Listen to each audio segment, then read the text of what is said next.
Você já parou para pensar no sentimento que move as criaturas diante da morte de um ser querido? Se você nunca teve essa experiência, dificilmente conseguirá pensar devidamente. É que a morte ainda no Ocidente é uma grande hidra. As criaturas têm um medo terrível da morte e do morrer. Muito pouca gente se dá conta de que a morte é o reverso da medalha da vida. Para que nós tenhamos vida, há necessidade de que haja morte. No planeta material em que nós nos encontramos, todas as vezes em que falamos do fenômeno da vida, só o falamos porque esse fenômeno está atrelado ao da morte. Para que alguma coisa viva, outra coisa terá que morrer. Para que a planta viva, a semente morre. Para que o pão apareça, temos que triturar o grão. Dessa maneira, para que nós, seres humanos, vivamos, temos que matar tantas plantas para nos alimentar. Alguns animais que alimentam a nossa mesa. Temos que digerir, que deglutir uma quantidade enorme de partículas de vida que estão pelo espaço, pelo ar que respiramos. Temos que gastar uma quantidade muito grande de oxigênio para podermos sobreviver. A morte significa muito pouco no conjunto da vida. Afinal de contas, quando nós pensamos nesse fenômeno do morrer e aprendemos que a morte é consequência do desgaste dos órgãos, nos apercebemos de que começamos a morrer no momento em que nascemos.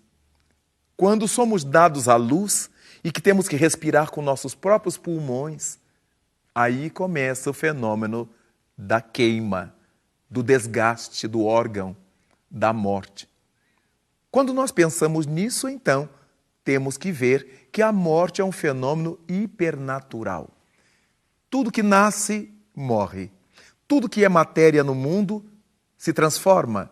E uma das formas de transformação nós chamamos de morte. Um dos modos pelos quais as coisas se transformam é a morte. Morre a montanha de minério para que surja a montanha de barro, por exemplo. Morre a ostra para que nasça a pérola. E dessa forma nós verificamos sempre essa dualidade, vida e morte, esse claro escuro da vida e da morte que nos acompanha. Então valeria a pena pensarmos nesse dia em que as nossas sociedades ocidentais homenageiam os seus mortos. Chamamos Dia dos Mortos, chamamos Dia de Finados, não importa. O que importa é que dedicamos um dia para prestar homenagem aos nossos antepassados, aos nossos amigos, aos nossos afetos, aos amores nossos que já demandaram o mais além, que já cruzaram essa aduana de cinzas da imortalidade. E no Dia de Finados, encontramos tanta gente verdadeiramente mobilizada por sentimentos de fraternidade, de ternura, de amor, que vão aos cemitérios, que vão aos campos santos, na busca de homenagear aos seus seres queridos. Merece todo respeito essa iniciativa. Nada obstante, percebemos quanto que vamos ficando escravizados dessa situação, imaginando, supondo, pelos aprendizados que fizemos nas nossas religiões, ou pelas coisas que ouvimos falar aqui e ali, que os nossos mortos estão lá. Chegamos a ouvir as pessoas dizerem: eu vou visitar a cova do meu pai. Eu vou visitar a sepultura de minha mãe, como se ali estivesse o seu pai, como se ali sua mãe estivesse. Nada obstante, leiamos inscrições tumulares do tipo: aqui jaz fulano de tal, mas não é verdade. O fulano de tal que nós queremos homenagear não jaz ali na sepultura. Ali estão seus despojos, ali estão seus restos mortais. É como se nós tirássemos uma roupa imprestável e atirássemos essa roupa na lixeira. Esquecemos dela. Deixamos que o tempo cumpra seu papel. Nenhum de nós teria ideia de todos os dias ir lá visitar a roupa velha e imprestável atirada no monturo.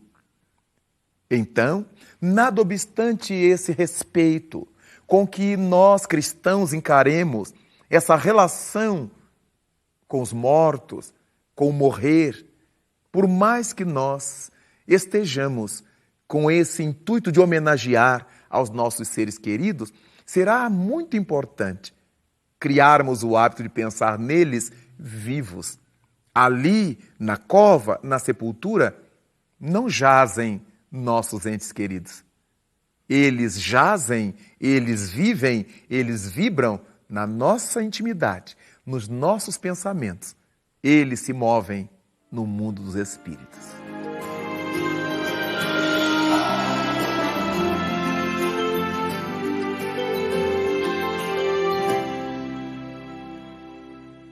Ao pensar nos nossos mortos, cabe ter essa certeza de que os nossos mortos vivem. Eles não estão jazendo nos sepulcros. Imaginemos que coisa grotesca será imaginar nossos seres amados enterrados na sepultura com seus despojos. Vale a pena pensar numa gaiola vazia, donde o pássaro já se foi. Vale a pena pensar nisto. Então, o nosso corpo físico, durante um tempo mais ou menos largo, serve-nos de morada, serve-nos como uma gaiola, que ao mesmo tempo que nos ajuda a aprender, a crescer, também é um instrumento através do qual resgatamos aquilo que devemos em face da vida, coloquemos em ordem a nossa consciência com as leis divinas. Logo, o dia de finados, o dia dos mortos, deveria ser um dia, sim, de homenagem aos nossos seres queridos, mas de outra maneira. Aprendermos a fazer um levantamento de como se acham nossas disposições na vida. Se estamos vivendo de acordo com os ensinamentos de nossa mãe, de nosso pai, se os estamos homenageando, glorificando seus nomes, pelo tipo de criatura que sejamos, dignas, nobres, amigas, fraternas, operosas, dedicadas ao bem. Afinal de contas, de que outra maneira melhor nós poderíamos homenagear os nossos mortos? Nem sempre levando flores para enfeitar os sepulcros onde se acham seus despojos. Aquele recurso das flores, quantas vezes poderiam ser transformados em nome dos nossos mortos em leite para uma criança pobre, em pães para um necessitado, em remédios para um doente que não os pode comprar, em cadernos para que alguma criança aprenda. Nós podemos converter aquela quantidade enorme de cera que compramos para queimar nos cemitérios, que não vai levar a lugar algum os nossos mortos, que não precisam de cera queimada. Converter isso em alimento, em roupa, em agasalho, em material escolar, em medicação, em acompanhamento, em homenagem aos nossos mortos. Quando presenteássemos uma criança com o kit de material escolar, nós poderíamos dizer a ela, caso ela entendesse, ou aos seus pais: faça uma prece por fulano de tal, que é meu filho, que é meu pai, que é minha mãe, que é meu irmão ou meu amigo. Nós teríamos formas tão mais agradáveis, tão mais felizes de homenagear os nossos mortos. E cantar, e brincar, e nos alegrar como eles gostavam que nós fizéssemos. No além, eles continuam gostando. Quantos filhos que se foram para o mais além e suas mães começam a morrer aqui na terra. Não se tratam mais, não se cuidam mais, não os respeitam mais. Se seus filhos gostavam de vê-las bem vestidas, bem cuidadas, alegres, joviais, em homenagem a eles, no dia dos mortos e em todos os dias da vida, continuem assim, bem cuidadas, dispostas, alegres. O que não nos impede a lágrima de saudade e nunca a lágrima de revolta. Se os nossos filhos gostavam de saber que nós estamos envolvidos em atividade social, em alguma atividade do bem, como voluntários, servindo numa escola, servindo num velhanato, num hospital, vamos continuar a fazer isto em homenagem a eles. Em nome deles, que de onde estiverem, nos aplaudirão, nos incentivarão.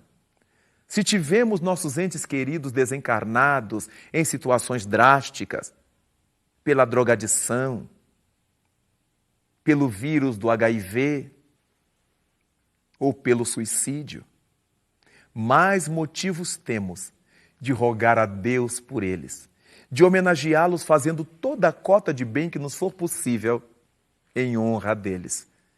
Não tenhamos qualquer mágoa deles. Não imaginemos que eles estejam perdidos para sempre. Nunca suponhamos que Deus os vá castigar por sua fragilidade. Porque Deus não é um juiz que sentencia.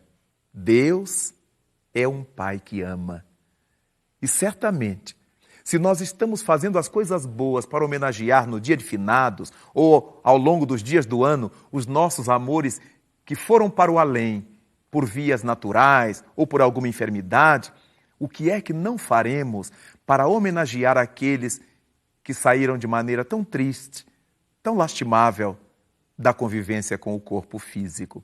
Por isto é que a nossa oração por eles deverá partir do nosso coração, do mais íntimo do nosso ser, pensando em Deus como o Pai comum de todos nós, mas nos colocando diante da vida de maneira muito operosa, nos tornando pessoas úteis, a fim de que o dia de finados transcorra para nós como mais um dia em que homenageamos os nossos seres queridos que demandaram o mais além, na vibração, na torcida, fazendo os votos para que os nossos amores, que já se transformaram em estrelas, sejam felizes nessas dimensões do invisível, junto a esse amor incomensurável de nosso Pai Celeste.